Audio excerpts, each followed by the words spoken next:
E chegou a hora de nós fazermos os comentários tradicionais do começo do mês envolvendo a próxima edição da saga do Batman, que vai ser publicada futuramente, em janeiro de 2025. Continuando, obviamente, a queda do morcego, focando no Jump Valley sendo o Batman da Gotham City aqui, onde o Bruce Wayne não está entre nós mais, né? Tendo visto que ele foi quebrado. Mas tá fora de Gotham City, literalmente. Essa edição traz uma história que me remete ao passado da editora Abril, que envolve inclusive o próprio Coringa. Uma história que eu acho bacana envolvendo esse período. Então, como tradicionalmente fazemos aqui, então, a saga do Batman volume 10/46. Tem 144 páginas, publicando Batman 504, Catwoman número 7, Detective Comics 671 a 673 e Batman Shadow of the Bat número 24. Roteiro de Alan Grant, Chuck Dixon, Doug Monte e desenhos de Graham Nolan, Jim Ballett, Joe Duff, Mike Mallon e Vince Giarrano. E aqui a novidade que nós temos é o preço, né? R$ 45,90. Tivemos o reajuste envolvendo a saga do Batman em todas as sagas praticamente.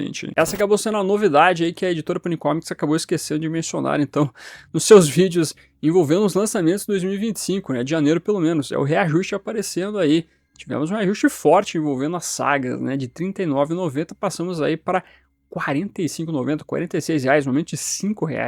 Realmente foi uma porrada gigante. Fazia um tempinho que a editora Panini Comics não reajustava aí, né, o valor das sagas, das revistas saga. Nós tivemos um reajuste em 2022, passando de R$ 34,90 para R$ 39,90. Vi até algumas pessoas falando que a saga reajustava 2 vezes por ano, mas não. O preço padrão se manteve aí por uns 2 anos praticamente. Mas agora vem, né? O que não foi reajustado durante esse período, agora vem na porrada direta aí em 2025. Realmente foi um valorzinho que passou aí para um preço não muito legal, né? Teremos que recorrer aos descontinhos para conseguir pegar essa parada, né? A não ser que não tenha desconto também, né? Que pode acontecer no futuro. E beleza, hein?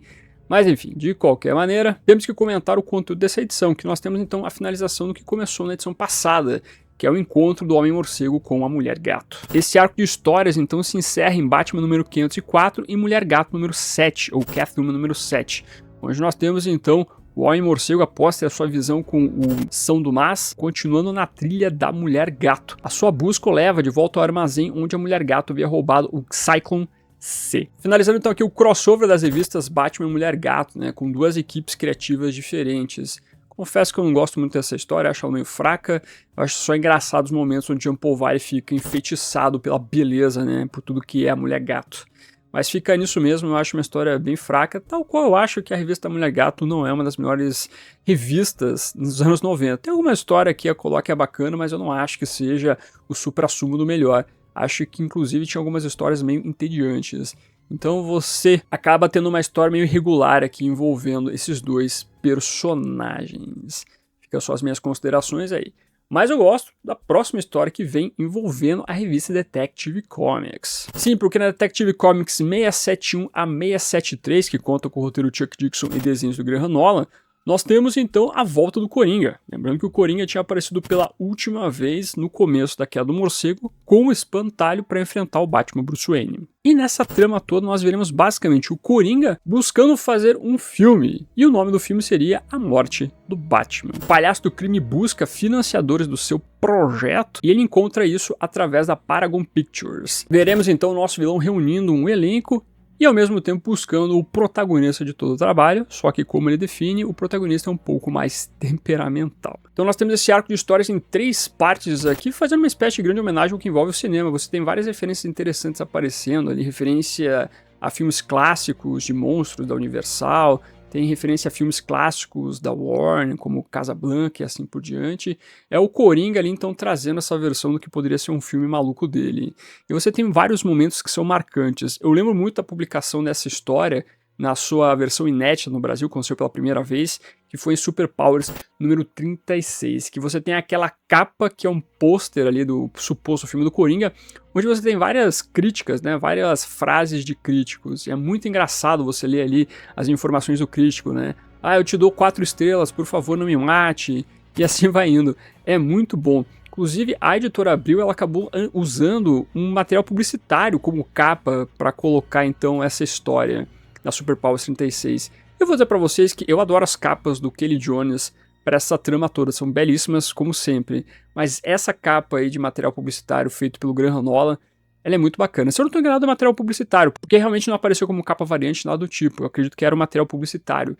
E ficou muito bacana você ter o Coringa ali, então, mostrando um pouco do que é o seu trabalho, né, com algumas considerações meio que forçadas.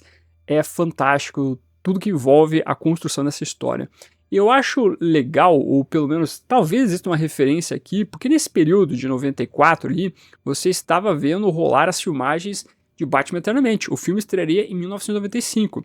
Esse quadrinho aqui que a gente está discutindo, ele foi lançado em 94. E eu arriscaria dizer que o Coringa traz aqui um pouco da fisionomia do que é o Joel Schumacher, pelo menos com o cabelinho dele ali, né, grandinho ali, com o rabo de cavalo. O Joel Schumacher também usava um rabo de cavalo nesse período aí, né? Então eu não sei se eventualmente a galera usou como base ali, então, a produção do Batman Eternamente para fazer essa brincadeira envolvendo, então, esse novo filme do Homem-Morcego que está por chegar e o filme do Coringa que ele estava por fazer, que não consegue fazer obviamente, né, não dá certo. Talvez possa rolar essa referência aqui, pelo menos visualmente me lembrou um pouco esse aspecto. Mas realmente é uma história que eu acho muito marcante desse período. E você vê aqui como o objetivo também da Queda do Morcego, quando o Jean-Paul Valley assume o manto do Batman, é colocar o personagem confrontando os inimigos do Batman antigo. Então você vê ele lidando com a Mulher Gato, se apaixonando por ela. Aqui você vê ele lidando com o Coringa, ele tendo aquele pensamento no sentido que, pô, como é que o Batman deixa esse personagem, esse vilão vivo? No final da história ele chega a mencionar que, olha, tá na hora de a gente acabar de uma vez por todas com a sua atuação em Gotham City, Coringa. Então é você confrontar os vilões da galeria do Batman, mas com esse novo Homem-Morcego. Como ele reage, então, aos vilões clássicos do nosso protagonista antigo. Então é interessante essa dinâmica. Às vezes funciona, às vezes nem tanto. Tanto é que é interessante essa edição que você começa com a interação do Jean-Paul Valley com a Mulher Gato, e você tem a passagem com o Coringa aqui também. Então você veja como é que é o negócio todo. Então tem um sentido interessante dentro dessa construção de Jean-Paul Valley nessa época, por mais que eu ainda reforço que eu não curto muito essa trama no meio da Queda do Morcego. Muita gente tá falando, não, esse período é bom, não sei o quê. Pô, quando eu li esse negócio aí, achei bem sacal. Quando eu reli também, achei sacal. Enfim, continuo mantendo a minha opinião. Jean-Paul Valley não é um dos melhores protagonistas. Mas, ainda assim, você tem histórias bem interessantes, tal qual essa envolvendo a interação com o palhaço do crime. Eu acredito que não vai rolar, mas, pô, a editora Panini Comics poderia tentar colocar essa capa que a editora abriu no ano passado para ser a capa, então, desse novo volume da saga do Batman. Eu acredito que eles vão ter que manter a capa do Kelly Jones, tanto é que eles já colocaram meio que a possível capa dessa edição para janeiro. Mas, pô, se fosse essa capa aí, ia rolar um saudosismo, hein? A galera ia ficar bem tentada de ir atrás dessa edição, simplesmente pelo saudosismo. Se não tiver, mas que pelo menos entre como extra, né, na edição, porque realmente é uma edição marcante do passado aqui no Brasil, né, por causa da Super Powers 36. E nós encerramos a edição aqui com Shadow of the Bat número 24, roteiro de Alan Grant, obviamente, e desenhos de Vincent Giarrano. Aqui essa trama basicamente vai tratar do Batman salvando uma garota latina de uma gangue de punks na doca de Gotham City. Ao salvá-la, ele descobre que ela é uma imigrante legal que chegou a Gotham City pelo mar para resgatar o seu filho. Essa imigrante conta ao Homem-Morcego que vendeu seu filho por $50 para alguns americanos e depois soube que seu filho seria levado para Gotham. O Homem-Morcego então conta com a ajuda do Gordon para fazer toda essa investigação envolvendo o tráfico humano. Outro ponto importante envolvendo essa fase da Queda do Morcego então é o trabalho do Alan Grant, que ele consegue forçar um pouco mais de Jean-Paul Valley a fazer discussões morais mais intensas, como por exemplo esse Batman investigando tráfico humano. Realmente parece ser uma trama meio pesadinha, ela é um pouco na verdade, né, mas ainda assim ela é muito bem feita, né, independente se ela é pesada ou não. O Alan Grant sabe trabalhar muito bem aqui nos seus roteiros com a sua revista Shadow of the Bat. A revista foi criada para ele dar uma pirada, ser realmente ali um momento mais filosófico envolvendo o Homem-Morcego. Ele consegue dar uma boa provocada nos pensamentos do Batman envolvendo esses crimes bem mais mundanos, mas também são crimes bem bizarros.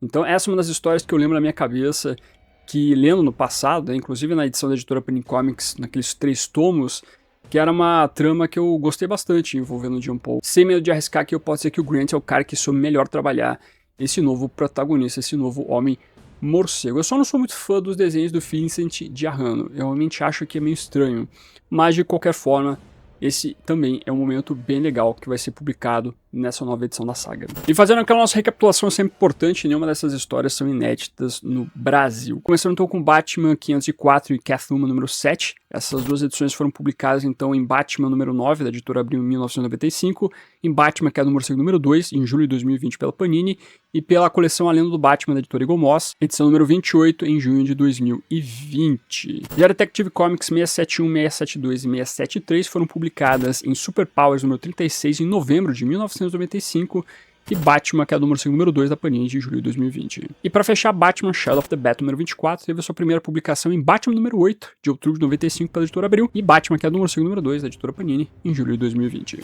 Ou seja, aquela coisa, nenhuma dessas histórias são inéditas aqui, a gente vai ver se eventualmente quando a revista sair no Brasil em janeiro de 2025, se nós teremos algum conteúdo a mais. A editora Panini tem trazido nas edições recentes aí, as que foram publicadas até então, materiais complementares, uma história a mais de 2 páginas, ao mesmo tempo textos extras e assim por diante.